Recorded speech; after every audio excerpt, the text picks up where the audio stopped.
Cuando llega el 12 de octubre siempre vuelve la polémica de si Colón descubrió América o si fue un genocidio, que no había nada por descubrir, que había millones de personas viviendo en el continente, que no hay nada que celebrar, que los vikingos del Iferexon llegaron antes, etc. Pero, ¿qué tal si te digo que el desencadenante de todo fue esto? Sí, un grano de pimienta. ¿Por qué Colón hizo su viaje en primer lugar? ¿Cómo decidió la ruta? ¿Por qué eligió ese camino? ¿Hubo un genocidio realmente en América? ¿Se esclavizó a los indígenas? ¿Realmente Colón nunca supo que había descubierto un continente? Vení, te voy a contar una historia muy interesante. El contexto global. Las especias siempre tuvieron una importancia fundamental en la vida y uno nunca puede quedarse corto enfatizando su importancia. El que la comida sea rica es importante hoy y era importante hace 2000 años. Los humanos no cambiamos tanto realmente. La pimienta y otras especias como el clavo de olor y la nuez moscada eran muy importantes en Europa y sabían perfectamente que venían de las Indias. El Imperio Romano había logrado tejer una red comercial bastante interesante, descrita en el periplo del mar Eritreo, en la que terminaban comerciando con los árabes del sur de la península arábiga, lo que hoy es Yemen y Omán, que a su vez comerciaban con los indios. Al caer el Imperio Romano de Occidente en el siglo V, quedó el de Oriente, conocido como el Imperio Bizantino, que siguió ocupándose de esto. Con el nacimiento del Islam, los romanos bizantinos fueron perdiendo algunas rutas y los musulmanes tomaron más poder como intermediarios. Con los años, Venecia terminó siendo el gran bastión de este comercio marino en el Mediterráneo, ya que era el nexo entre Europa del Este y Asia Menor con la Europa Occidental. Este comercio, que involucraba infinidad de personas y rutas enormes, como las distintas rutas de la seda, hacía que el precio se multiplicara muchísimas veces desde que salía de una plantación asiática hasta que llegaba a las mesas europeas, enriqueciendo en el camino a muchísimos intermediarios. Por lo que la pimienta en Europa, mientras más occidental era, más lejos estaba, era básicamente un altísimo lujo. Nos cuesta un poco entenderlo al día de hoy porque la pimienta es realmente bastante barata, pero en su momento el mero hecho de tener un poco de pimienta en la mesa era ya un símbolo de estatus que los ricos usaban para mostrar su riqueza. Pero las cosas cambiaron radicalmente cuando en 1453 el Imperio Otomano logró conquistar Constantinopla y así cayó definitivamente el Imperio Romano, el de Oriente, el bizantino. Esto hizo que el Mediterráneo pasara a ser un lugar muy complicado y los otomanos hicieron de este comercio de especias algo todavía más difícil y por ende más caro. Es en este contexto que la idea de eliminar intermediarios y lograr una ruta comercial directa con la India empezó a tomar más fuerza, especialmente en el reino más occidental que era Portugal. Es por esto que empiezan a buscar una ruta marítima directa y así se da el inicio de la era de los navegantes. Mirando un mapa resulta bastante obvio que hay que bordear África y no parece demasiado difícil, pero estas cosas siempre hay que entenderlas en su contexto. No tenían barcos transatlánticos, no conocían las rutas de viento y ni siquiera sabían si África tenía o no un final al sur. De hecho, hasta había mapas como los mapas de Ptolomeo o la tábula rogeriana en las que creían que África se extendía hacia el occidente. Conocían el Cabo Bojador, donde los vientos cambiaban y nadie se animaba a pasar de ahí. Por eso es que lo llamaban el Cabo del Miedo, lo que tampoco daba muchas ganas de ir por ahí, evidentemente. Y no fue hasta el viaje de Gileanes de 1434, anterior a la conquista de Constantinopla, que lograron superarlo. Acá aparece una pequeña contradicción porque hace un ratito dije que la conquista de Constantinopla fue lo que desencadenó los viajes buscando las rutas alternativas para las especias, pero la realidad es que el comercio con Asia ya era bastante difícil y lo que hizo la conquista otomana de Constantinopla fue agravar un problema ya existente y llevar a los portugueses a meter más esfuerzos y recursos en el descubrimiento de otras rutas. Es en este contexto que los portugueses van bordeando África, fundando feitorías fortificadas y fuertes hacia la India sin conocer el camino, pero cartografiando, esclavizando y perfeccionando sus conocimientos de las corrientes marítimas. Gracias a esto logran que el Papa decrete primero la bula Dom Diversitas en 1452, la bula Romanus Pontifex en 1455 y por último el Tratado de Alcazovas en 1479, donde se le otorgó a Portugal el monopolio exclusivo de navegación, comercio y conquista hacia el sur del Cabo Bojador. Se les autorizaba también a conquistar, someter y esclavizar a cualquier sarraceno y pagano encontrado. Y alguno se preguntará, ¿quién le daba semejante autoridad al Papa? Según él y todos los cristianos de la época,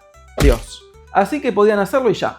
No generaba ningún tipo de complejo moral ni nada. Estas cosas siempre hay que entenderlas un poco en su contexto e intentar no extrapolarlo a nuestros valores actuales porque si no nunca vamos a poder entender estos procesos históricos. Resulta que mientras Portugal estaba en plena época de descubrimiento y navegantes, los reinos de España estaban consolidándose tanto política como territorialmente. La península ibérica había sido conquistada a principios del siglo VIII por los omeyas dentro del proceso de expansión del Islam y durante casi 800 años los pueblos y reinos cristianos de la península guerrearon contra los musulmanes en un proceso conocido como la Reconquista. Y es en el siglo XV, después de la conquista de Constantinopla, que se ve esta conquista de los cristianos frente a los musulmanes como una suerte de guerra santa, por lo que se unifica la corona de Castilla y Aragón con el trascendental matrimonio de Fernando e Isabel, y se deciden avanzar por sobre el último reino musulmán de la península, poniendo todos sus recursos en esta empresa bélica. Logran conquistar el reino nazarí de Granada en 1492, y es en la recta final de esta conquista donde aparece un tal Cristóbal Colón a plantearles un emprendimiento muy interesante. Entra Colón en escena. Colón era un marinero genovés experimentado. Hay polémica sobre sus orígenes, pero no me quiero meter en eso en este video. Navegó por el Mediterráneo, participó en viajes por la costa africana, las islas de Madeira y Porto Santo para los portugueses, entre muchísimos otros viajes. Era un hombre del mar, con experiencia práctica pero sin gran conocimiento académico. Era más un comerciante que un cosmógrafo. Hay muchísimas versiones de cómo desarrolló la idea de buscar la ruta alternativa hacia la India por el occidente, pero en este video no me voy a meter ahí tampoco. Pero el punto que quiero resaltar acá es que los portugueses hacía medio siglo que estaban explorando la costa africana para llegar a la India, y aunque realmente habían avanzado muchísimo, todavía no lo conseguían, por lo que la idea de una ruta alternativa atravesando el Atlántico no era realmente tan extraña, pero sí bastante atrevida. Es por esto que presentó su empresa repetidas ocasiones al rey Juan II de Portugal entre 1486 y 1491, pero este la rechazó porque no terminaba de ver que tuviera mucho sentido abrir otra ruta, siendo que parecía que la de África no estaba muy lejos de dar frutos. Y fue así en 1498 con el viaje de Vasco da Gama. Pero en 1492 las estrellas de la geopolítica se alinearon perfecto para que Colón le planteara su idea a los reyes católicos. ¿Por qué? Bueno, la Reconquista terminó al empezar ese mismo año y los reyes podían empezar a pensar en nuevas empresas. La idea de buscar rutas comerciales para las especias, que su precio estaba más alto que nunca por culpa de los otomanos, era muy tentadora, pero no podían competir con los portugueses bordeando África por las bulas papales que le daban el monopolio a Portugal. Pero Colón estaba planteando algo distinto, estaba planteando una ruta alternativa que no violaba el monopolio portugués, y de salir bien podían ser ellos los que controlaran el comercio de especias. Era perfecto, por lo que tras algunas negociaciones, el 17 de abril de 1492 se dio el contrato oficial entre los reyes católicos y Colón, que conocemos como las capitulaciones de Santa Fe, donde se establecieron las condiciones legales del viaje que le otorgaban derechos y privilegios para hacer el viaje en nombre de la corona, lo que daba legitimidad frente al Papa y otros reinos. Dicho sea de paso, una capitulación era un tipo de acuerdo medieval donde se concedían títulos y participación en los beneficios. La corona no financió por completo el viaje como suele creerse. Su aporte principal consistió en otorgar el marco legal, la legitimidad y la protección política, mientras que el riesgo económico se dividió con los particulares. El viaje fue una empresa mixta. Menos de un tercio de los fondos lo puso la corona. El banquero Luis de Santángel adelantó un préstamo, los hermanos Pinzón pusieron barcos y tripulación, y Colón algo de su dinero, además evidentemente de su experiencia y dirección. Acá una aclaración, esto no tiene nada que ver con una empresa moderna donde los inversores aportan el capital a cambio de beneficios. Todo lo que se descubriera era automáticamente de la corona, y esta decidía otorgarle un 10% a Colón, además de títulos hereditarios. Sin esta legitimidad de la corona, cualquier descubrimiento habría sido considerado piratería por el papado y las otras coronas. ¿Y los otros inversores qué ganaban? Bueno, básicamente participaban en los botines, les sacaban menos impuestos y conseguían favores políticos y prestigio por apoyar a la corona. El encuentro de dos mundos. Con todo preparado, Colón zarpó de Palos de la Frontera el 3 de agosto de 1492, con los famosos barcos, la Nao Santa María y las carabelas La Pinta y La Niña. Tras más de 2 meses de navegación por aguas desconocidas, la madrugada del 12 de octubre de 1492 divisaron por fin tierra, que curiosamente coincide con el día de Nuestra Señora del Pilar, patrona de Aragón. Y digamos que a los cronistas les gustaba que las historias se encajaran bien con el calendario religioso. Colón llegó a una isla del archipiélago de las Bahamas, habitada por el pueblo taíno, que eran agricultores y navegantes neolíticos. Desde ahí recorrieron parte de Cuba y la Española, hoy Haití y República Dominicana, describiendo en sus cartas un mundo exuberante. También esclavizó indígenas que llevó de regreso a España como prueba del éxito de su empresa. Es en este punto donde siempre aparece la polémica de si América fue o no fue descubierta, porque evidentemente para los que vivían ahí estaban bastante enterados de su propia existencia y de sus tierras, mientras que desde un punto de vista europeo evidentemente sí fue un descubrimiento. Pero